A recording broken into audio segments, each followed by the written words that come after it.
बाबा जी रहमहुल्लाह ताला फ़ौत हो चुके हैं। फ़ौत होने से 3 साल पहले उनको फालिज का हल्का सा अटैक हुआ। अच्छा।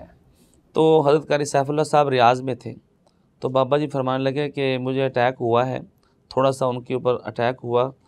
तो कारी सैफुल्लाह साहब रियाज़ से निकले, एहराम बांधा और बैतुल्लाह शरीफ आ गए और उन्हें बाबा जी को कॉल की। बाबा जी फरमाने लगे हज़रत कारी रसूल नगरी साहब रहमतुल्लाह अलैह रहमतुन वासिया कि मुझे सैफुल्लाह ने कॉल की और साथ रो रहे थे कि मेरे शागिर्दों का मेरे साथ कितना प्यार है। अल्हम्दुलिल्लाह अल्हम्दुलिल्लाह। तो कहते अब्दुल सलाम मेरे मदरसे में आए थे, कहते मुझे बात सुना रहे थे, कहते सैफुल्लाह ने यानी प्यार से वो मतलब कि ये जो लफ्ज़ बोला था ना कारी अब्दुल सलाम, ये नहीं कहते थे अब्दुल सलाम सैफुल्लाह, नहीं ये ख़ास बड़े प्यार बाप होता है। हैं। तो कहने लगे सैफुल्लाह ने मुझे कॉल की कि बाबा जी मैंने अल्लाह ताला को उसकी इज़्ज़त की कसम डाल दी है कि जब तक आप ठीक नहीं होगे मैं मक्के से उठ के नहीं जाऊँगा। अल्लाह अकबर। तो बाबा जी कहते हैं मैं 1 महीने में ठीक हो गया, उस वक्त तक दुआ करते रहे।